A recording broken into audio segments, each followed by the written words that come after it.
Camila Zuluaga.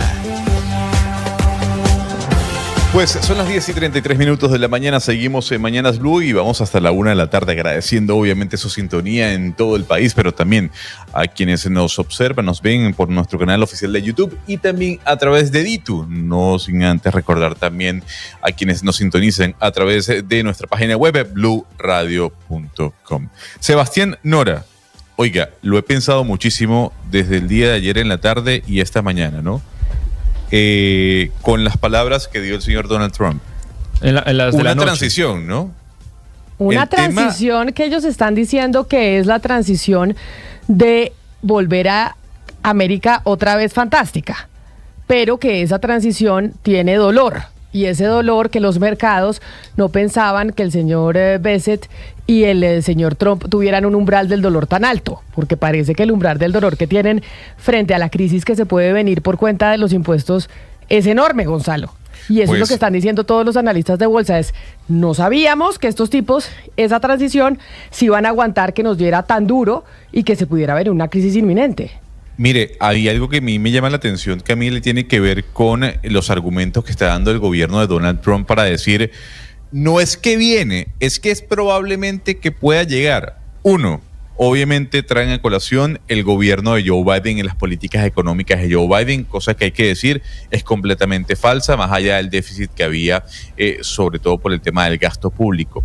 Y dos, hablando del gasto público, el gobierno de Donald Trump lo que ha dicho es, en esta transformación que estamos haciendo de reducir el gasto público para que la economía estadounidense avance en manos del sector privado, en esa transición es probable que sintamos los efectos de una posible recesión económica, aunque ya hay autoridades que dicen eso no va a ocurrir. La temeridad en este momento, Camila, son los nuevos aranceles anunciados por Donald Trump. Es que acaba de anunciar, hace cuestión de minutos, nuevos aranceles impuestos a Canadá, hacia el aluminio, hacia el acero, luego de que Ontario dijera, le vamos a meter aranceles a la electricidad que enviamos a los Estados Unidos. Es que hay algo, Gonzalo, creo yo, muy contradictorio en lo que usted dijo, no por lo que usted dijo, sino que usted está interpretando las palabras de Donald Trump, que es verdad que ellos han venido diciendo, nosotros lo que queremos es un sector privado más protagonista, bajar el gasto público, pero es que los aranceles son todo lo contrario, los aranceles son una transferencia de recursos de nosotros, de los ciudadanos, hacia el Estado, los aranceles son impuestos. Ya tengo que pagar un 25% por mi computador, por mi café, por mi caballo, por mi balón de fútbol, y ese dinero, ese adicional 25% que debo pagar por esos bienes, van para el Estado, que son impuestos. Entonces, pues a mí sí me parece francamente contradictorio y creo que también una suerte pues de desilusión para las personas que votaron en Donald Trump en este apartado. En otros lo hablaremos después, pero en esta parte me parece una traición absoluta. Pero él habló en campaña, ¿no? Él habló en campaña de subir a aranceles, y lo que pasa es que muchos pensaron como usted, y es que, y le digo en los mercados, o sea, en Wall Street pensaron en que pues habla y no va a ejecutar ese tipo de cosas, y acá lo que se está viendo es que sí va a ejecutar, a no ser que se eche para atrás. Los mercados pensaban que no, que se iba a hablar, que el tema de los impuestos y los aranceles a los productos importados de China, de Canadá, de México, eso no iba a ser, y acá se están golpeando con la realidad de que sí, señores, de que esto es verdad. Pero permítame, porque tenemos en la línea a Pablo Gil, que es economista y gestor profesional. Él es el exdirector del Departamento de Análisis Técnico y Cuantitativo del Banco Santander, y está con nosotros a esta hora precisamente para hablar, bueno, de esta locura que se está viviendo en los mercados, que nos afecta también a la economía colombiana, a la economía del mundo, porque lo que pase con la economía gringa, pues nos afecta a todos. Señor Gil, bienvenido. Mil gracias por estar con nosotros aquí en Mañanas Blue. Nada, un placer, Camila, encantado. Bueno, dígame usted qué tan preocupado está, porque pues digamos como que estamos viendo los índices de la bolsa norteamericana bajar de forma estrepitosa por cuenta de este tema de los aranceles, pero frente a un líder político como el presidente Donald Trump, pues no hay certeza de nada, porque un día puede decir una cosa y al otro puede decir algo completamente distinto. ¿Cómo lo evalúan los mercados y los economistas que están ahí pues haciendo transacciones? Bueno, yo creo que lo más importante es tener claro que lo que pretende hacer Donald Trump probablemente tenga un recorrido positivo a medio o largo plazo, pero que en el corto plazo es muy peligroso. Estamos hablando de unas promesas que, como bien indicabais, estaban ya durante la carrera electoral de Donald Trump, pero que mucha gente no creía que iba a llevar a cabo de forma drástica. Y recortar el gasto público en Estados Unidos, cuando ha sido uno de los pilares del crecimiento de la primera potencia del mundo, es peligroso. Si a eso le sumas un recorte en empleos drástico en la administración, donde había habido un incremento enorme en los últimos años durante el mandato de Biden, y además atacas a la inmigración, que es una mano de obra relativamente barata para Estados Unidos, creo que la combinación es muy peligrosa.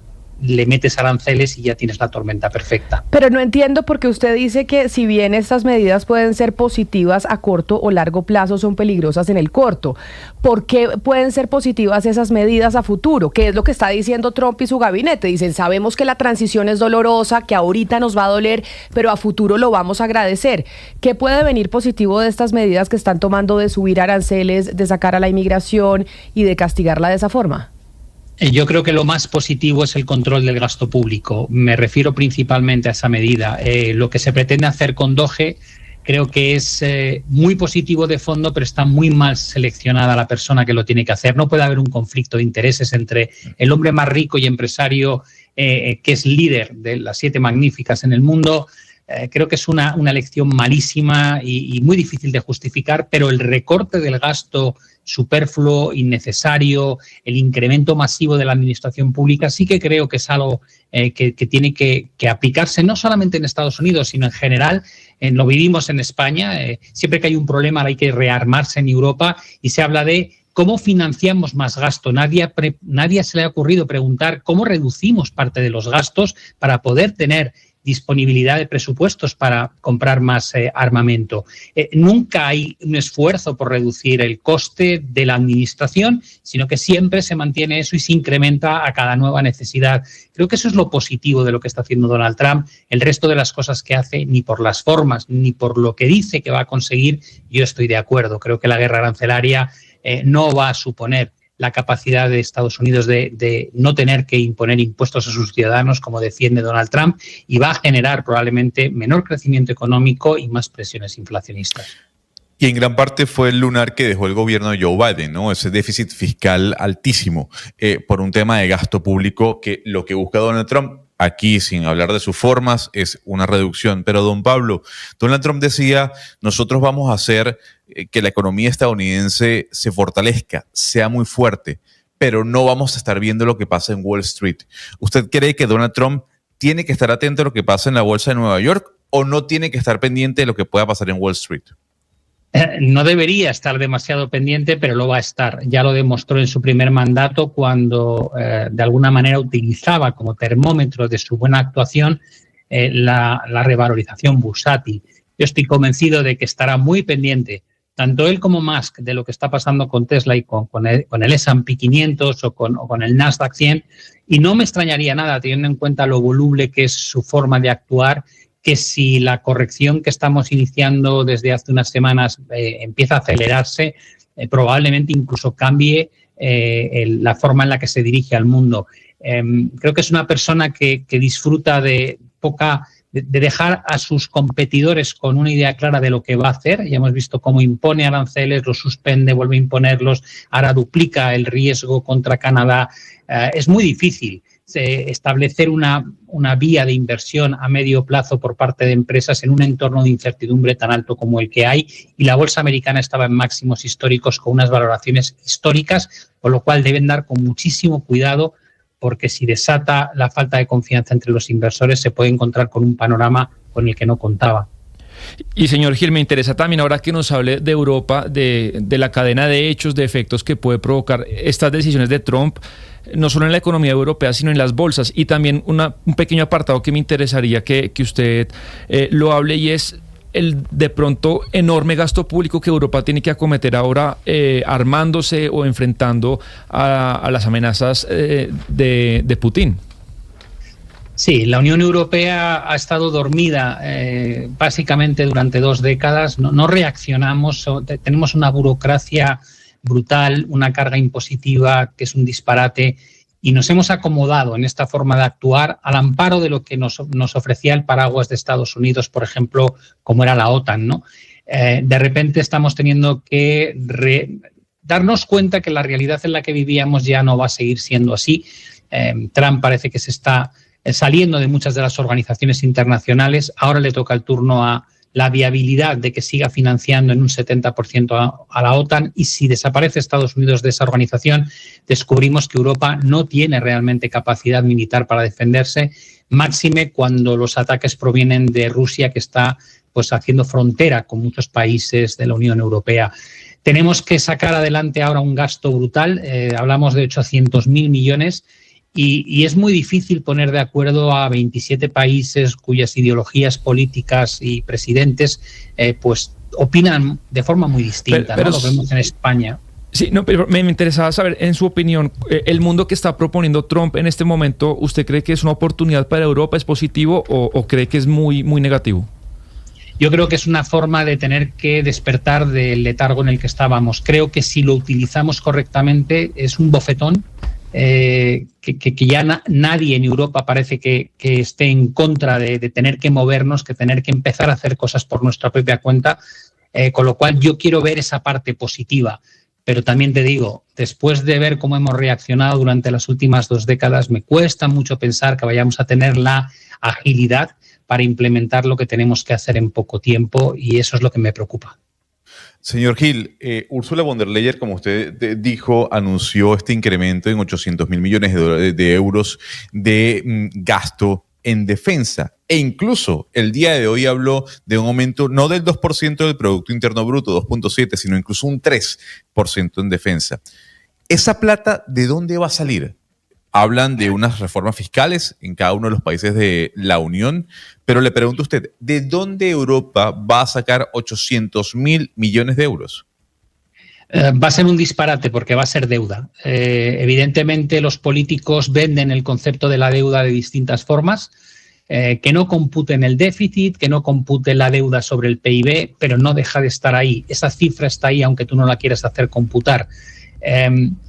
¿Qué vamos a hacer? Pues probablemente en lugar de tener como zona euro una deuda sobre el PIB agregada del 88%, si no me equivoco que soy, vamos a llevar esa deuda como está Estados Unidos, al 122, 123% de deuda sobre el PIB, o nos acercaremos a China, que cuando sumas la deuda del gobierno central y de los gobiernos locales es casi del 140% del PIB.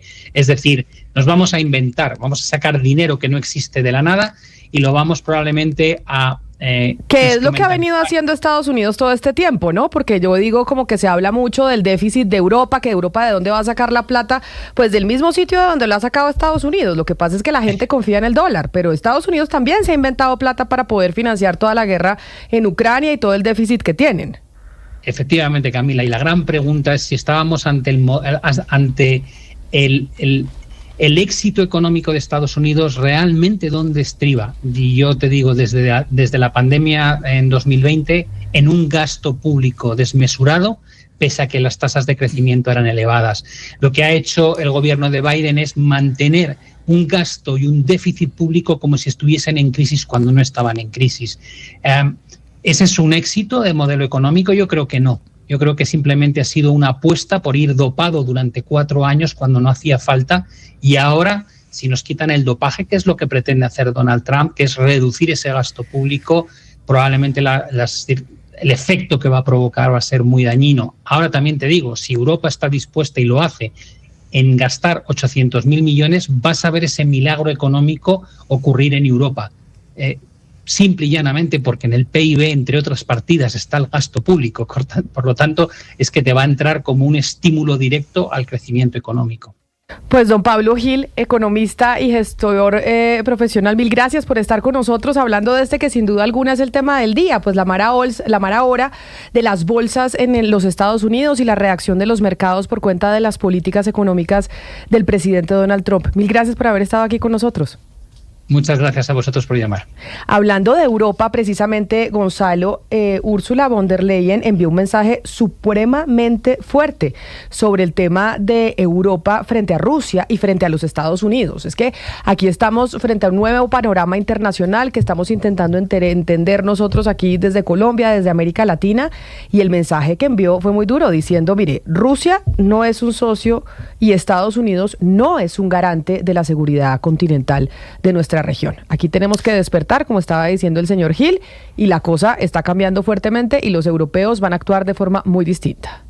Pues, Camila, sin duda alguna lo que dijo Ursula von der Leyen hoy en el Pleno del Parlamento Europeo es, como dijo nuestro invitado, ¿no? Es una bofetada a los miembros del Parlamento, a todo el conjunto de países que están dentro de la Unión, para que entiendan de alguna u otra vez o de alguna u otra forma que Europa tiene que despertar militarmente hablando. Incluso Camila dijo, no es suficiente el incremento de nuestro Producto Interno Bruto en seguridad al 2.5. Tenemos que llegar al 3 o por encima, así eso sea un sacrificio económico. Escuchemos parte de lo que dijo Ursula von der Leyen el día de hoy, hace cuestión de horas en el Parlamento Europeo. We thought we were enjoying a peace dividend, but in reality we were just running a security deficit. The time of illusions is over now. Europe is called to take greater charge of its own defense, not in some distant future, but already today. Pues el tiempo de la ilusión de Europa se ha acabado, ¿no? Tenemos que tomar posición y tenemos que tomar las riendas ya de lo que está ocurriendo.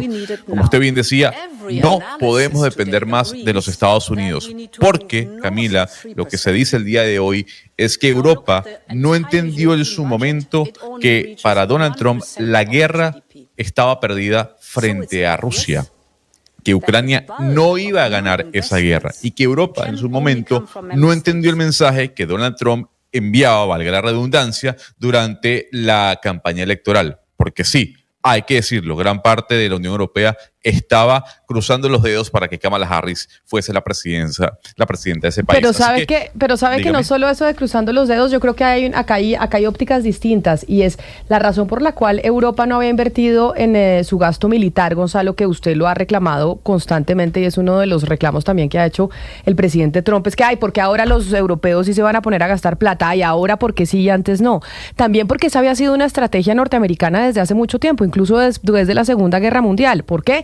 Que Europa no se armara, mantenerlos sin armarse y decirles, tranquilos señores, que yo los defiendo, el armamento lo tengo yo, porque Estados Unidos también quería tener ese control armamentístico a nivel mundial, y por eso es que también a Estados Unidos, dentro de su política que construyó durante 50 años, le interesaba que Europa no se armara. Ahora ya cambiaron de política. Trump está diciendo, esta no es lo que nosotros queremos tener a nivel internacional. Entonces Europa dice, bueno, entonces ahora nos vamos a armar nosotros. Claro, pero o sea, no es solo culpa de Europa, es lo que le quiero decir. A ver, yo creo que Europa tiene un grado de culpabilidad mucho mayor al de Estados Unidos, a pesar de que ambos tienen y están dentro de la misma habitación.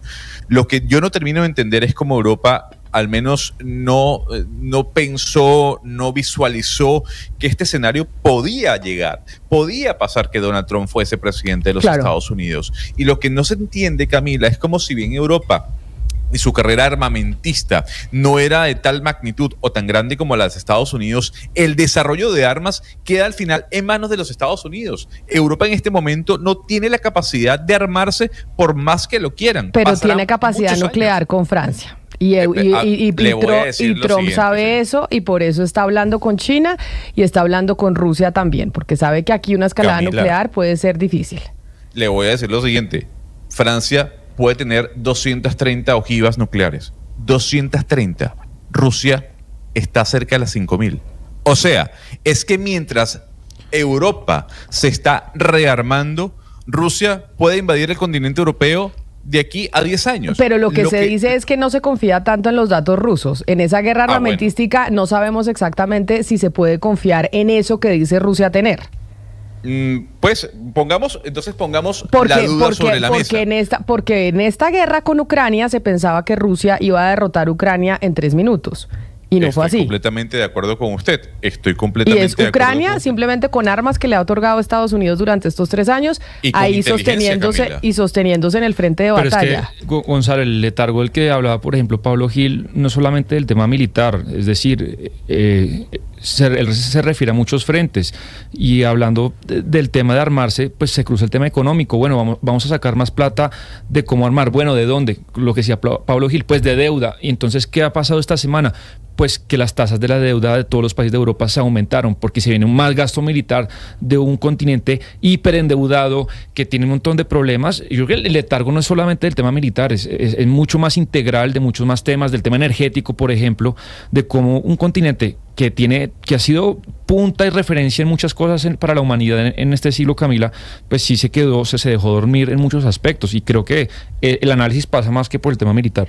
Pues el nuevo panorama internacional en el que nos está tocando vivir, los cambios mundiales que tienen efectos económicos y que claro, pues tienen efectos también sobre nuestras cuentas bancarias, sobre la inflación, cuando vemos si la plata nos alcanza o no nos alcanza, cuando vemos que el mercado sube, pues todo esto que pasa a nivel internacional nos toca a nosotros en ese día a día, a pesar de que muchas veces no vemos la relación. 10 de la mañana, 54 minutos. En Bogotá, yo no sé, y creo que en varias regiones del país, ya me dirán en las principales ciudades, Cali, Medellín y Barranquilla, en Bogotá llevamos varios días con unos aguaceros, de verdad, que uno dice, se cayó el cielo. Entonces, monumentales. Y yo cada vez que veo llover, y me imagino, Lucas, que muchos bogotanos pensamos lo mismo, es cómo van los embalses.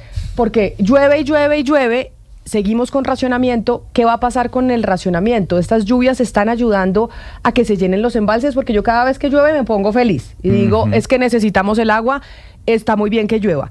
Pero ¿sí está funcionando o no está funcionando? Pues la respuesta corta es no, Camila. No puede ser. Usted se acordará que la alcaldía había puesto el 36% del sistema Chingaza como el día cero, ¿se acuerda? Sí, señor. Que el día que el embalse de Chingaza o el sistema Chingaza llegara al 36%, pues iban a endurecer las medidas de racionamiento. En este momento Chingaza está en un 38.45%, pero la semana pasada la alcaldía ya dijo no. El hecho de que Chingaza llegue al 36% no implica que el racionamiento se vaya a poner más duro, simplemente ya, o sea, el día cero ya no es el 36%, mejor dicho. Okay. Pero estamos en un 38.45%. Ayer, Camila, el sistema Chingaza bajó un menos 0.54%. Pero si ayer llovió. Con el diluvio. No, pero esto ya es mala suerte. O sea, no, pero ¿llueve en Bogotá suerte. y no llueve en los embalses o qué es lo que está pasando? Llueve sin puntería. Y las lluvias le quiero contar a los oyentes, a que los que están en Barranquilla, a los que están en Cali, en Medellín, es que no saben el agua que está cayendo en Bogotá. Sí. Pero lleva cayendo 2 semanas el aguacero unos del viernes, diluvios. Camila, yo hace mucho no vi un aguacero así. Mire, usted va por las calles de la capital y no hace sino ver letreros. Le ayudamos con sus goteras, porque está todo el mundo lleno de goteras por cuenta de estos aguaceros. Entonces, ¿qué pasa? Obviamente dice el alcalde Carlos Fernando Galán que estamos muy lejos de eso que en algún momento dijo el presidente Gustavo Petro. ¿Se acuerda que hasta ahí iban a tener que salir los militares porque en marzo no iba a haber una gota de agua en la capital? Eso no está pasando, pero sí dice, gracias a las medidas que hemos tomado, hoy podemos tener a Chingaza en el 38.45%. Ayer me puse a averiguar porque usted me hizo esa pregunta ayer por la tarde y es, si está lloviendo a cántaros, pues ¿por qué no se están llenando los embalses? ¿Y qué le dijeron? Nos responden desde la CAR Cundinamarca, Alfred Ballesteros, su director, y aquí está la explicación porque es un poco técnica y científica. A ver. Nos preguntan por qué si ha llovido tanto no mejoran los niveles de los embalses. Lo primero que tenemos que decirles es que estas lluvias que se vienen presentando obedecen a las lluvias asociadas al régimen bimodal en la región andina. Y las que necesitamos para que la situación mejore, tanto en la ciudad de Bogotá como en los municipios de la Sabana, son las que provienen de la zona oriental y de la Orinoquía, precisamente donde está ubicado el sistema Chingaza. En este momento Chingaza está en una condición estable, aunque por debajo del 40%. Los embalses del agregado norte presentan también un comportamiento normal antes de que empiece el periodo de lluvias. Con relación al agua que está cayendo en la ciudad en los últimos días, que representan fuertes aguaceros, estos caen en su mayoría hacia el río Bogotá. Son aprovechados para generación de energía. Muchas de las aguas que van por los drenajes urbanos terminan llegando hacia la zona del occidente de la Sabana, donde son aprovechadas para uso agropecuario principalmente. Pero no ha llovido con la misma intensidad hacia la parte alta de la cuenca del río Bogotá, ni tampoco hacia la zona oriental y hacia la zona de la Orinoquía. Desde la CAR Cundinamarca seguimos operando con responsabilidad. Los embalses que son de propiedad de la corporación. En resumen, Lucas, lo que nos está diciendo el director de la CAR Cundinamarca es que no está lloviendo donde tiene que llover. Que el hecho de que llueva en Bogotá, cuando nosotros nos estemos empapando como nos estamos empapando, no significa que esté lloviendo allá en los embalses. Y que las lluvias que necesitamos, primero, Camila, siempre hay un periodo de carga y de descarga de los embalses históricamente. O sea, hay un momento donde estos embalses se cargan y justamente en la época que no es de lluvias, pues se descargan y es normal que, mejor dicho, se llenen y se vacíen y se llenen y se vacíen. En este momento, eso es lo que nos está diciendo, que no estamos necesariamente en la temporada de lluvias y las lluvias que estamos viendo no son las que necesitamos. Entonces, ¿cuándo es la temporada de lluvias, Lucas? Creo que es a partir de abril, si yo no estoy mal. Abril, lluvias 1000. Pero si está lloviendo como está lloviendo ahorita, imagínese entonces en abril lo que nos va a pasar. Oscar, ¿ustedes allá tienen lluvias en Barranquilla? Acá es que usted no sabe lo que estamos teniendo en Bogotá. Camila, amaneció hoy Barranquilla con cielo plomizo, como dirían los meteorólogos, pero se ha ido aclarando durante la mañana y ya tenemos sol, Camila. Pero mire, le quiero contar lo siguiente a propósito de lo que nos estaba contando Lucas y todo lo que está pasando. Yo creo que había que aplicar la fórmula de recoger, de almacenar el agua. Tanta agua lluvia para algo tiene que servir. O sea, yo creo que ya hace rato que dijeron, el propio presidente de la República dijo, hay que recoger agua lluvias.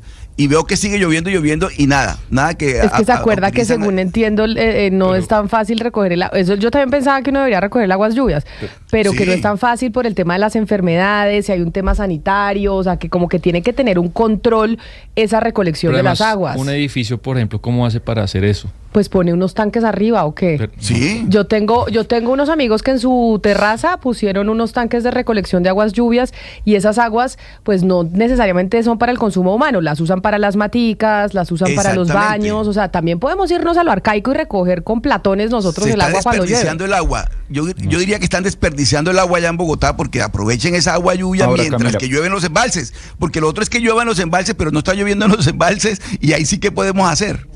Hay un tema importante y es que justamente ayer oía un comentario de que el racionamiento entonces ¿para qué ha servido? En este momento tenemos a Chingaza efectivamente en el 38.45%, pero si no se hubieran tomado las medidas de racionamiento, Camila, seguramente estaría mucho más bajo. Y justamente es por eso que el alcalde Galán y la alcaldía y el acueducto pues lo que dicen es, ya por más de que Chingaza llegue al 36%, no estamos en un peligro inminente, no es un peligro crítico, así que muy probablemente si levantaron lo del día cero es porque de pronto ven que Chingaza en los próximos días o semanas podría bajarse al 36%, pero eso no va a implicar que se pongan más severas las restricciones. Ahora, el alcalde Galán había dicho hace unas 2 semanas en una entrevista aquí en Blue Radio justamente que de pronto en abril se relajaba el racionamiento. No sé si eso vaya a pasar de momento. Entonces, porque en abril cumplimos ya 1 año con racionamiento. Sí, entonces este mensaje que nos está dando usted ante la pregunta es, señoras y señores en Bogotá, el hecho que estemos viviendo estos aguaceros que estamos viviendo en las últimas 2 semanas no implica que los embalses se estén llenando y no implica que estamos mejorando nuestra situación de agua en estos momentos, como lo dijo el señor Ballesteros en ese video que nos mandó muy amablemente explicándonos sobre esta inquietud que tenemos varios bogotanos.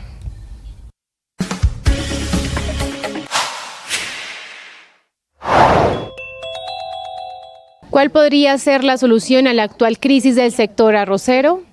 A esta pregunta respondió el ex senador Jorge Enrique Robledo en Mañanas Blue. Lo que debe hacer el presidente es por el mecanismo que sea del caso, eso tiene distintas variantes técnicas, digamos, para hacerle llegar ese subsidio a los productores de arroz, Ahora, que utilicen en un momento dado un intermediario para que eso llegue allá, pues eso también puede ser, porque eso es un problema de cómo hacerle llegar a la gente los recursos, pero acabo de caer en cuenta de una cosa con eso de las cooperativas que les está exigiendo. Ese mismo cuento le echó en Ubaté a los lecheros.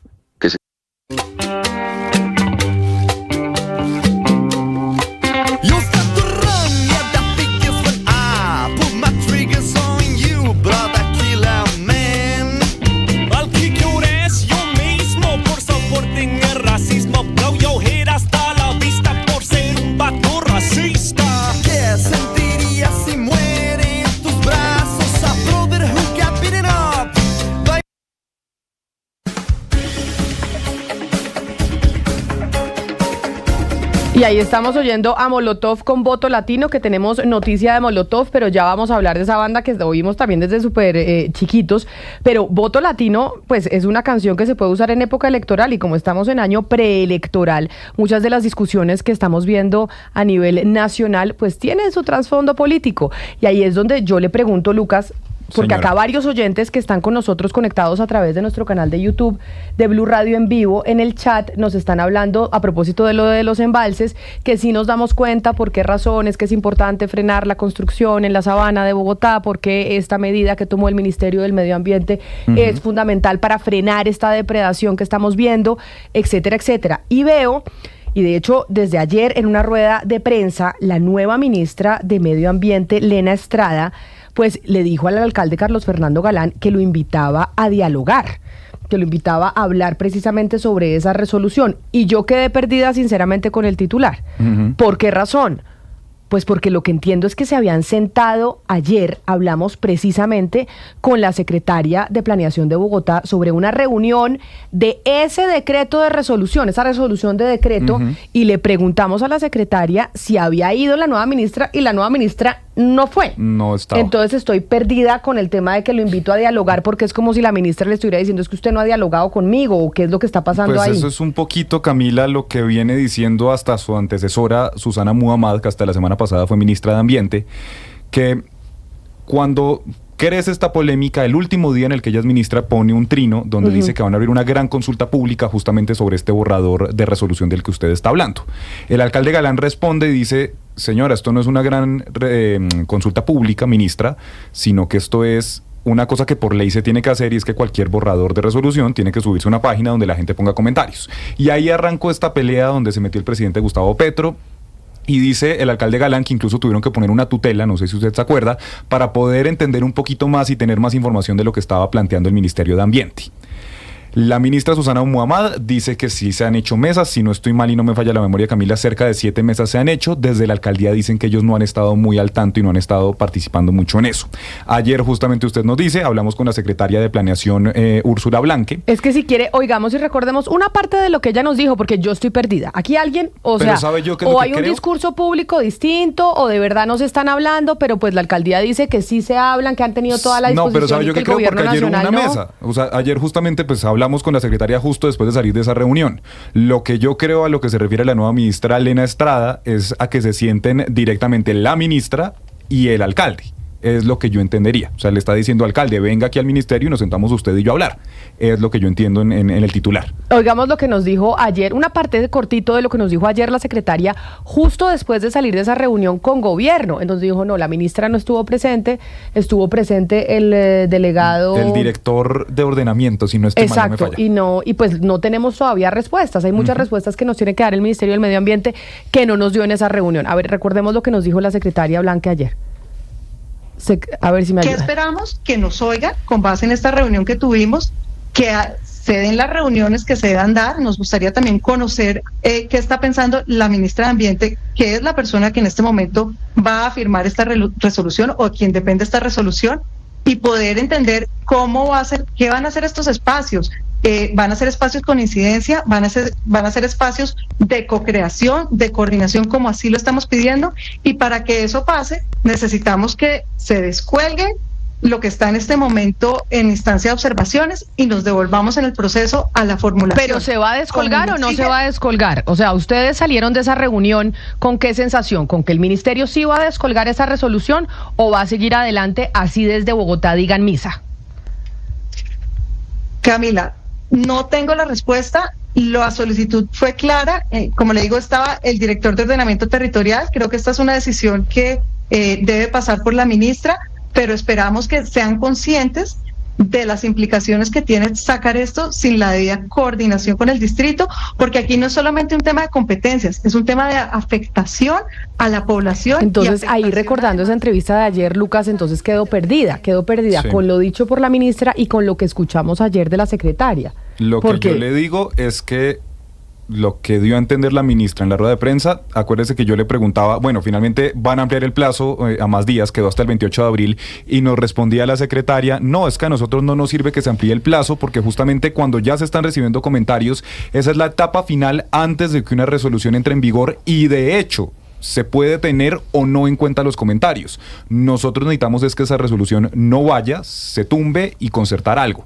La ministra dijo, no, vamos a ampliar hasta el 28 de abril porque el plazo se vencía este viernes, pero de momento no dan el brazo a torcer en el gobierno nacional. Por eso es que no me queda tan claro esa invitación a conversar cuando el gobierno nacional no ha dado su brazo a torcer. Todavía muchas dudas sobre esa resolución de decreto y qué va a pasar con la delimitación de Bogotá y si qué va a ser humedal y qué no va a ser humedal. De Bogotá y de 39 municipios de la Sabana, ¿no? 35 de Cundinamarca y 4 del departamento del Meta. Es que el impacto, Camila, es grande. Nos decía ayer la secretaria que más o menos en Bogotá calculan que son unas 600.000 personas impactadas justamente por esta resolución, bueno, proyecto de resolución todavía. Estamos oyendo Voto Latino de Molotov, Gonzalo, que es una canción que yo creo que en estos momentos dentro de la comunidad latina en los Estados Unidos puede resurgir. ¿Pero por qué? ¿Qué pasó con el vocalista de Molotov?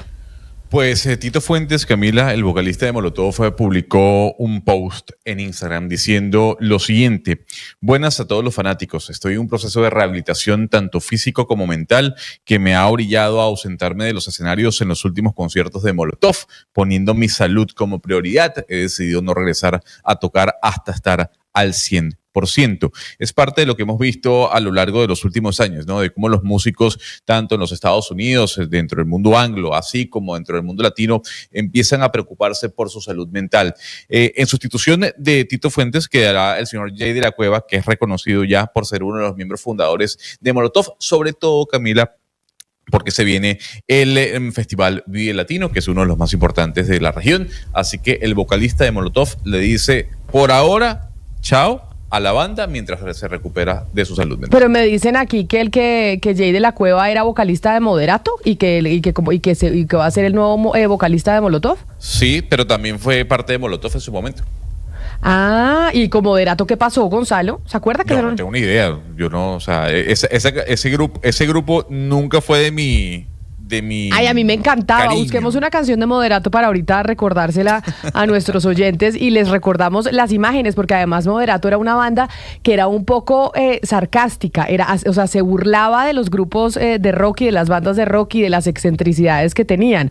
O sea, además de hacer música, pues también hacían toda una puesta en escena burlándose de lo que eran las bandas de rock y de pop. Muy glam, ¿no? Muy glam. Yo recuerdo que ellos tenían una canción, creo que fue la más famosa de ellos, no sé si en Colombia, en Venezuela, llamada Muriendo Lento, que era con Belinda. Yo creo que esa canción pegó muchísimo en Venezuela, no sé si en Colombia, y ahí uno podía ver todo lo que usted menciona, ¿no? La parafernalia alrededor de la imagen de estos rockeros, haciendo alusión a ese rock de la década del 80 muy glam. Bueno, pues ahora vamos a buscar una canción de Moderato, imágenes de Moderato, precisamente para acordarnos de esa banda, de ese vocalista que va a reemplazar al vocalista de Molotov. Pero Gonzalo, la situación en Medio Oriente preocupa y por eso quiero que nos vayamos para Medio Oriente, porque ya estuvimos en Estados Unidos, ya estuvimos aquí en Colombia, vámonos para Medio Oriente, para Siria, para la Franja de Gaza, porque son muchas cosas las que están pasando allá y pues hemos dejado de ponerle el ojo a esa región del mundo. Hay tres frentes abiertos en este momento en la región, Camila, sin mencionar siquiera lo que pasa en Yemen. Número uno, el conflicto que se ha avivado nuevamente al norte de Siria con el enfrentamiento de miembros de la fuerza del expresidente Bashar al-Assad con miembros del gobierno actual de Siria. Esto ha generado, al menos el fin de semana, una cifra abismal de muertes. Más de 1.000 personas han sido asesinadas de bando y bando. Incluso se habla ya de ejecuciones sobre todo que incluirían a niños y adolescentes.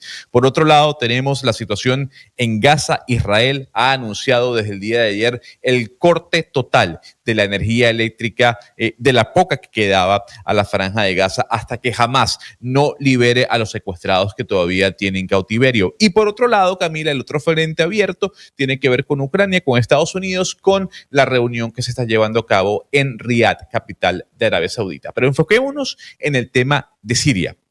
Y para hablar de Siria, le tengo en línea a Daniel Bayadet. Él es analista político especializado en Medio Oriente y conoce mucho del tema. Don Daniel, gracias por acompañarnos a esta hora en Blue Radio. ¿Don Daniel nos escucha? Sí, ¿me escuchan? Sí, lo escucho perfecto. A ver, ¿qué es lo que está pasando en Siria? ¿Qué es lo que se vivió el fin de semana y por qué esta cifra dantesca de al menos 1.000 personas muertas? Bueno, es evidente que lo que estamos viviendo es una etapa trágica para Siria. Era de esperar también, después de cómo se han dado los acontecimientos con la caída del régimen de Assad. Lo que está claro es que vivimos los últimos, digamos, centros de poder, lo que queda, ¿no?, del régimen de Assad, también movido por una línea, ¿no?, en torno a etnias, a sectas, como pueden ser las minorías que hay en Siria. Evidentemente hay un gobierno provisional ahora mismo que es emergente, liderado por Ahmed al-Shara, y ahora mismo lo que estamos viendo es una pugna de poder que veremos hasta qué punto nos va a llevar. Es evidente que el gobierno provisional va a hacer todo lo posible para lograr una centralidad, para lograr un poder único en lo que es el país, porque no olvidemos que esta transición se está dando paso a paso. Es evidente que va a haber tensiones étnicas, tensiones religiosas que después de un régimen como el que estaba el de Bashar al-Assad, también hay sentimientos encontrados que pueden también tener sus raíces en un deseo de venganza, pero es evidente que hay un régimen que ha caído, que está, digamos, de alguna forma resistiendo en ciertos puntos, pero tampoco se tendría que afirmar con contundencia que son pro-Assad, sino también que son pro-antirégimen provisional, que lo que se está configurando, ¿no?, como el gobierno provisional. Entonces hay una lucha de pugna por el poder. Pero lo que está claro es que... señor Bayadet, déjeme lo interrumpo, porque cuando vimos la caída del régimen de Bashar al-Assad a nivel mundial, veíamos la celebración de los sirios alrededor del planeta saliendo a las calles de las principales ciudades celebrando que hubiera caído una dictadura de tantos años. Y muchos que comulgaban con Bashar al-Assad salieron a decir esto va a ser mucho peor que estar con al-Assad en el poder. De hecho, recuerdo que el propio presidente de Colombia, Gustavo Petro, así lo dijo a través de su cuenta de Twitter. Dijo, aquí lo que va a pasar después de la caída de Bashar al-Assad es un río de sangre espantoso. En su forma de ver, realmente eso fue lo que pasó. Esa dictadura que cayó, que celebró el mundo entero alrededor del planeta, ¿terminó siendo peor el remedio que la enfermedad? Lo que pasa es que estamos en una situación muy crítica, porque realmente no tenemos claras las intenciones de esta nueva puesta en escena por parte del gobierno provisional, cuya intención es intentar dar un nuevo marco jurídico a lo que es Siria tras la caída de Bashar al-Assad. Recordemos que venimos de lo que es un régimen de una dictadura, y ahora mismo lo que se está intentando configurar, y veremos si los pasos van encaminados, es a un nuevo marco jurídico. No tenemos claro ni tampoco sabemos perfectamente cuál es el perfil ideológico de Ahmed al-Shara, más allá de su pasado en las filas de grupos yihadistas. Lo que está claro es que ahora mismo lo que él está intentando hacer es mantener el poder y mantener el control de los tiempos. Y él es consciente de que la única forma de intentar controlar esta transición política encaminada hacia un nuevo marco jurídico y sobre todo garantizar lo que es la cohesión territorial basa en firmar acuerdos con los diferentes grupos dentro de Siria. Lo hemos visto con el acuerdo con las fuerzas democráticas sirias, ¿no?, que están lideradas por los kurdos, y recientemente también lo ha firmado en el sur con los drusos, porque aquí básicamente él necesita el apoyo de estas minorías para volver a integrar y sobre todo dar un margen de confianza, porque cualquier punto, cualquier erupción o cualquier, combate puede realmente dañar su imagen y sobre todo lo que es el proceso político. Y evidentemente lo que ha ocurrido este fin de semana pues daña la imagen de lo que es el gobierno provisional y la puesta en escena. Pero no olvidemos que rápidamente después de estos acontecimientos el mismo Ahmed al-Sarra firmó acuerdos con las fuerzas kurdas y también con los drusos, como es una forma de mantener el control y sobre todo el rumbo de la acción política de esta transición. Y no olvidemos que Siria está en una posición geográfica clave. Estamos viendo cómo Israel también está poniendo la atención en el sur de Siria y vamos a ver hasta qué punto otros países y otros estados de la región van a tener intereses dentro de Siria. Es evidente que ahora mismo vivimos en una región inestable. El papel de Estados Unidos también va a ser fundamental, porque no olvidemos que eran aliados de las fuerzas kurdas, de las fuerzas sirias democráticas, y ahora mismo está en cuestión si van a seguir apoyando a estas fuerzas, porque ahora mismo se han integrado a lo que es la parte del Estado y a la línea de acción de Ahmed al-Sarra, y es evidente que ahora mismo no solo va a estar la cuestión de Siria y sobre todo su estabilidad, sino también hay que mirar hacia lo que está ocurriendo en las dinámicas en Gaza y a futuro la cuestión del programa nuclear de Irán. Todo está entrelazado. Sí, señor Bachande, ¿dónde se concentran esos focos de poder, de esos centros de poder de los que usted estaba hablando, pues geográficamente, los que quieren conservar pues el legado o todo lo que dejó Bashar al-Assad, y cómo se nutren o financian geográficamente, dónde están y quién los está financiando? Aquí, la pregunta es quiénes están financiándolo, porque se escuchan rumores. De hecho, el mismo Ahmed al-Sarra apuntaba a terceros países como o sea, que estaban financiando esta insurgencia, estos grupos, pero no olvidemos que siempre el que está en el poder suele externalizar el conflicto a lo que es el panorama internacional para, digamos, ganar una cohesión política interna y sobre todo una cohesión y legitimidad para el pueblo que le está intentando dirigir. Todos estos altercados se dan en la costa, en lo que es la parte, cerca de donde está el Mediterráneo. Aquí que son los últimos reductos, ¿no?, que tiene ahora mismo el régimen de Assad y sobre todo aquella oposición directa a Ahmed al-Sarra. Pero no olvidemos de que tampoco se tiene que denominar como un paraguas, digamos, sólido, que son la oposición y sobre todo que representan a Assad, sino que también hay muchas minorías allí presentes que también sienten miedo y sobre todo que van a saltar para reclamar un espacio y sobre todo una cuota de poder. Con lo cual tenemos que tener en cuenta eso. Claro. Cuando se menciona el tema de quién está detrás de estos grupos, habría que cogerlo con lupa, porque evidentemente tras los últimos acontecimientos que dieron lugar no solo a lo que ocurrió el 7 de octubre con los ataques de Hamas, sino cómo ha ido derivando, hemos visto como el eje de resistencia que estaba patrocinado por Irán y también el papel crucial que jugaba Rusia en el régimen de Assad. Esos actores ahora mismo están centrados en otras batallas, en tanto batallas internas en sus propios estados. Por ejemplo, el caso de Rusia está centrado ahora mismo en la resolución del conflicto de Ucrania. Con lo cual, lo que es el mismo gobierno provisional ha dejado claro que estos altercados acaban de terminar, pero todavía es pronto para decirlo y es evidente que es una transición frágil.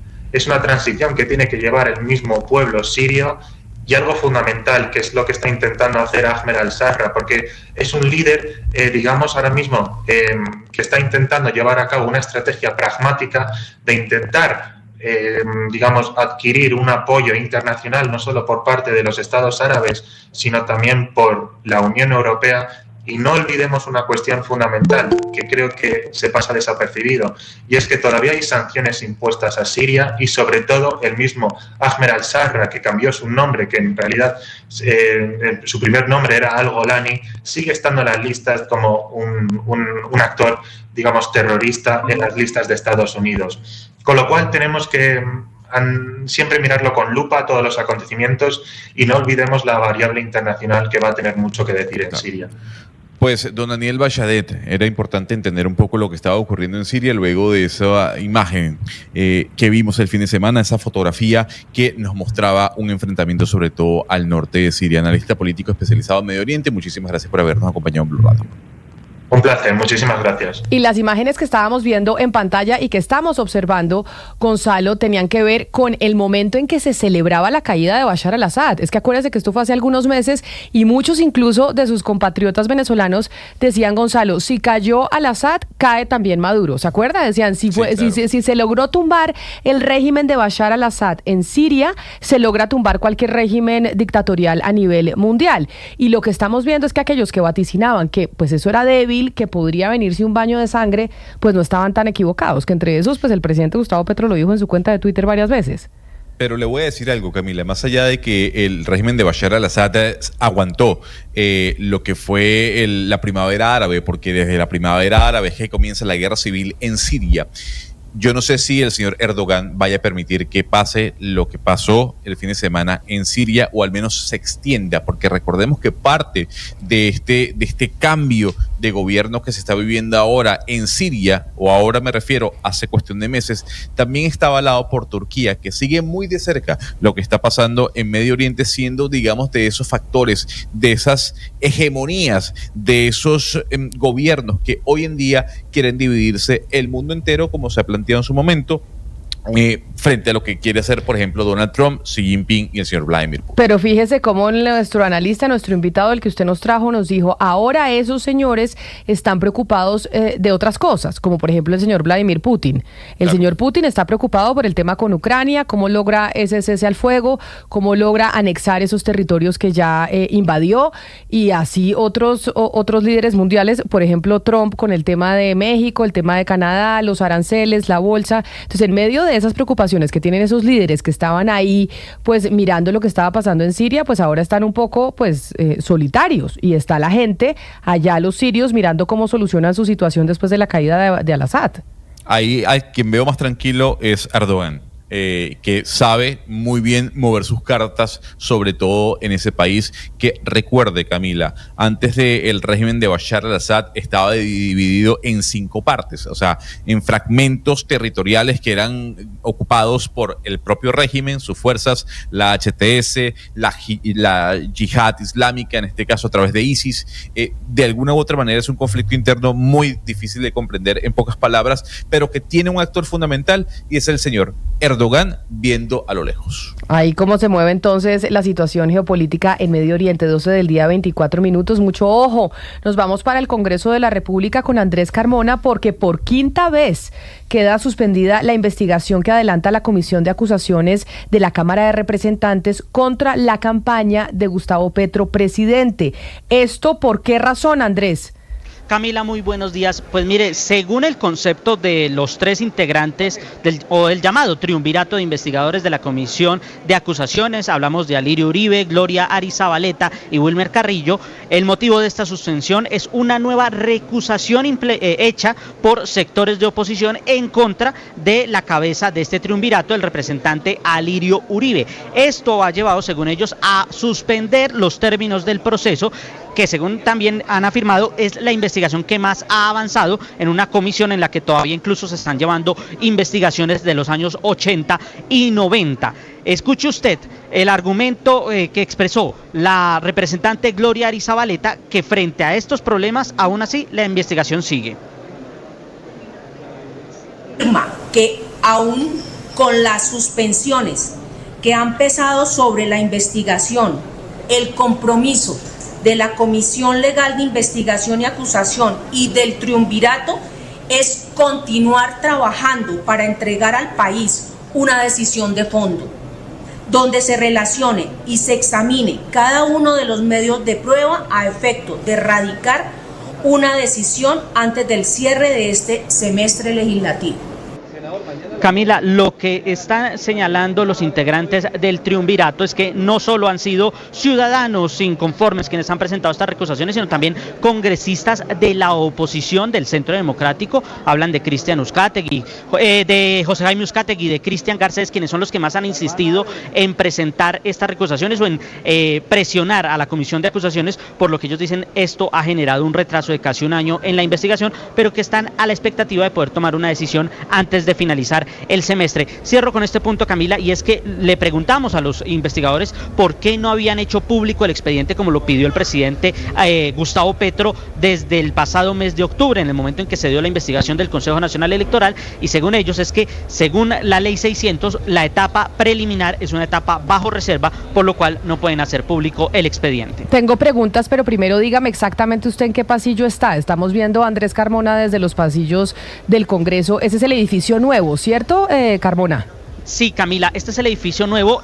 A mi espalda está la Comisión Séptima del Senado. Usted entenderá que nos movemos de entre los diferentes pasillos de esta corporación. ¿Por qué nos vinimos a la Comisión Séptima del Senado? Porque hay mucha expectativa sobre lo que va a ser la radicación de la ponencia de archivo de la reforma laboral, que en estos momentos ya contaría con 7 respaldos de 14 integrantes de la comisión. Se iba a hacer una sesión a esta hora, sin embargo la sesión fue suspendida también porque llegaron manifestantes del SENA, aprendices, educadores y egresados, quienes venían también a ejercer presión ciudadana para que se aprobara la reforma laboral. Para quienes no conocen entonces el Congreso, ahí Andrés Carmona estaba muy amablemente reportando desde la puerta de la Comisión Séptima del Senado, en donde se va a discutir, probablemente archivar la reforma laboral, y en esa puertica está el futuro de la reforma a la salud.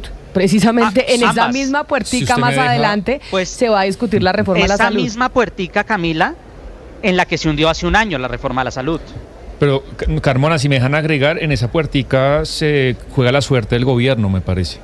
Claro. Sí. Si las dos reformas se hunden, pues legislativamente este gobierno fracasó. Pero del gobierno y de los colombianos, ¿no? No solo del gobierno, porque acuérdense que la reforma a la salud pues nos afecta positiva o negativamente a los colombianos, de acuerdo como lo veamos. Claro, pero digo como gobierno que vino con un plan, con un programa y a poner unas reformas, si se unen las dos, creo que pues el balance legislativo para el gobierno es muy malo. Pero hablando del gobierno, Carmona, hay algo que no entiendo y que quiero que me explique de la noticia que nos estaba entregando de la Comisión de Acusaciones de la Cámara de Representantes, que por quinta vez entonces se suspende todo el proceso de la investigación a la campaña Petro Presidente. ¿Por qué? No entiendo. Los que están dilatando el proceso son los de la oposición, que son los que uno se imaginaría que más quisieran que esa investigación se adelantara.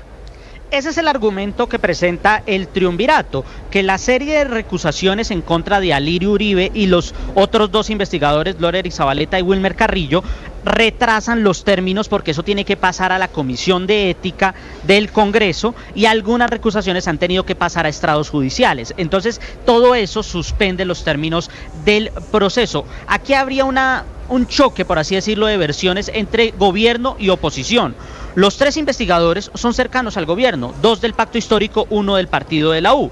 Sin embargo, la recusación, por ejemplo, de Cristian Garcés ha sido que Alirio Uribe no puede participar, ya que él fue beneficiario de la financiación de la campaña del Pacto Histórico. Por eso él no podría ser el investigador en jefe de este proceso. Entonces, al haber este choque, se genera esta discusión y por eso es que desde los investigadores dicen la culpa es de la oposición, pero la oposición dice la culpa es de los investigadores que no han querido abrir el expediente y no han querido acelerar lo que ellos llaman el juicio político contra Petro. Recuerde usted, por ejemplo, que José Jaime Uzcategui está en estos momentos haciendo una suerte de campamento permanente en la 100 con séptima, exigiendo que la Comisión de Acusaciones abra investigación formal y proceda con el artículo 109 de la Constitución. Sí, y además pues ese campamento al lado de de esa escultura de Elisa Burstyn es como una paradoja muy grande. Pero Andrés, mire, sobre lo que usted nos está contando, estas son 5 las veces que se ha tenido que detener por recusaciones. Usted nos dijo uno de los argumentos y que esencialmente son los congresistas Garcés y Uzcategui los que están presentando las recusaciones. ¿Cuáles otros argumentos han presentado para que sea algo tan continuo? ¿O es que se puede repetir un argumento o ampliarlo para recusar distintas veces? Y si siempre han recusado es al señor Alirio Uribe. Ana Cristina, se ha convertido esto en una suerte de paisaje en el Congreso de la República, todo tipo de recusaciones. Ha pasado con todas las reformas. En estos casos se ha utilizado mucho el tema de Alirio Uribe, de Gloria Arizabaleta, o de que no deberían ser personas del pacto histórico, seguidores del presidente Petro, quienes juzguen al presidente de la República o quienes sean los investigadores en este caso. Pero muchos se han presentado todo tipo de argumentos. Solo han expuesto los investigadores este ejemplo contra Alirio Uribe. Sí, y ha sido como la persona a la que más recusaciones le han presentado. Es por eso que insisten en que esto es lo que hace es torpedear el proceso y evitar que se avance en la investigación. El tema es que, según algunos congresistas con los que hemos hablado, señalan que el principio de la comisión de acusaciones es un principio que incluso viene emulado desde los famosos impeachment de Estados Unidos. Y es que para poder investigar a un presidente, primero tendría que ser juzgado o tendría que perder la confianza de sus mismos seguidores para poder avanzar en una investigación. Y no creo que pase nada en esta oportunidad, ¿no? Es que no sé si usted, Andrés, Oscar, Camila, usted recuerda algún resultado que haya entregado alguna vez en la historia de la Comisión de Acusaciones de la Cámara. ¿Alguna investigación que haya fallado? Por eso tiene el nombre de Comisión de Absoluciones, ¿no? Creo que el caso del magistrado Pretel. El magistrado Pretel creo que fue al único que se le avanzó en la indignidad, no recuerdo bien, pero recuerde usted que cuando en el caso de Ernesto Samper, ellos pasaron a la Cámara, a la plenaria de la Cámara, y es la plenaria de la Cámara la que precluye la investigación contra Ernesto Samper por el proceso 8000. Es decir, solo en el caso Samper, en un caso de un expresidente, se avanzó a la etapa de que la Cámara iba a formular acusación formal, pero en ese momento precluyó la investigación. Recuerde usted que el presidente de ese momento de la comisión o el jefe de la investigación era Heine Mogollón. El famoso Jorge Mogollón de Córdoba. Pero mire, Andrés y amigos de la mesa, no va a pasar nada. No va a pasar absolutamente porque la comisión de acusación de la Cámara de Representantes está hecha exactamente para eso, para la absolución de los presidentes, no de Gustavo Petro, de todos los presidentes. Por eso el triunvirato siempre va a ser amigo del gobierno y por eso siempre van a dilatar y van a recusar y van a hacer el juego de unos y otros, porque en eso consiste la naturaleza de la comisión de acusación. No quiere decir que uno esté de acuerdo con que sea así, pero es así.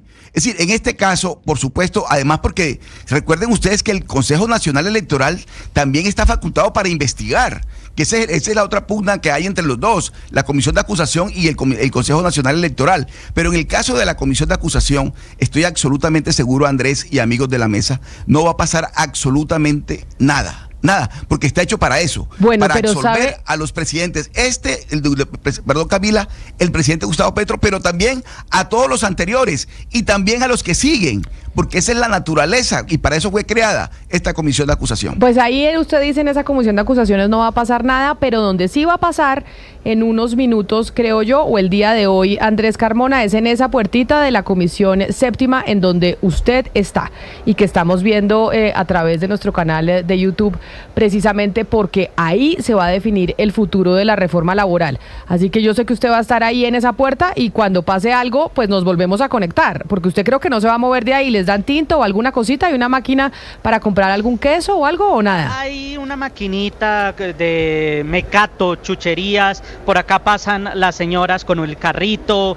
Bueno, hay diferentes formas de buscar dónde tomarse un tinto o comer o picar alguito, por así decirlo.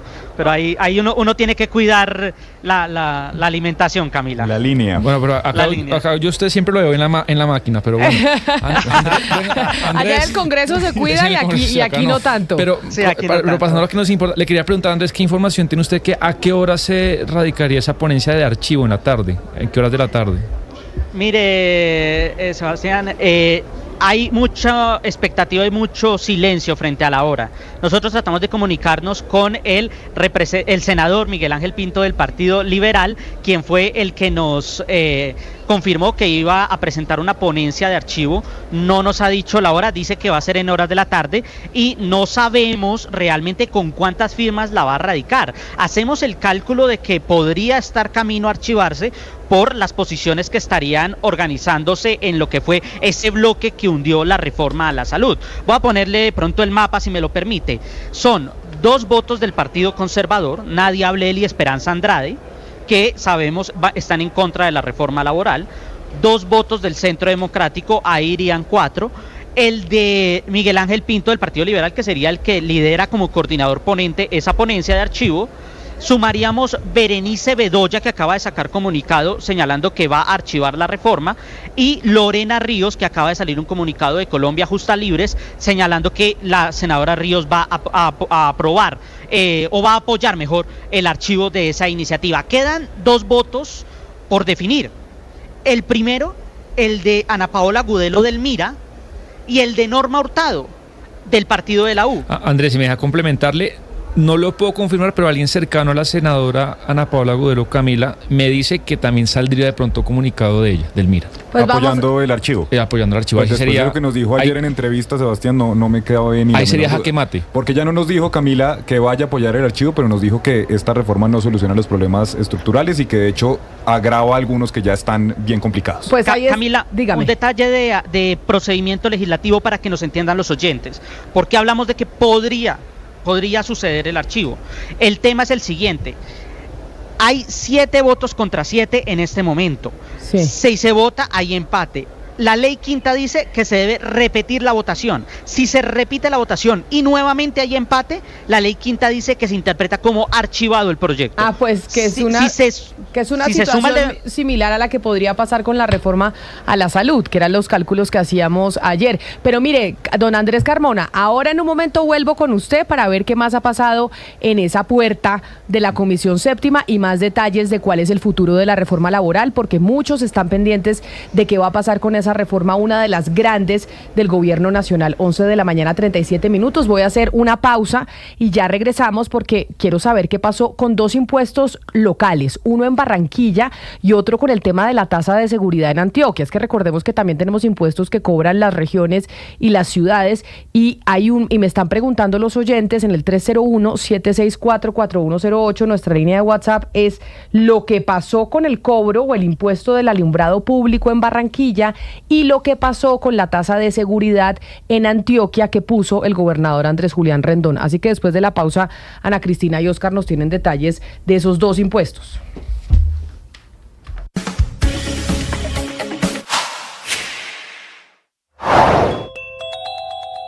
Importar gas desde Qatar para evitar la especulación con los precios. Una petición del presidente Gustavo Petro a Ecopetrol tras escribir en sus redes sociales que nos están robando, que el monopolio de la importación de gas se tiene que acabar y que el gas importado que se vende en Colombia está muy por encima del precio internacional. Una seguidilla de frases inexactas, verdades a medias y promesas incumplibles que levantan ampolla esta mañana en el mercado y que generan entre risa y burla entre los conocedores del sector energético.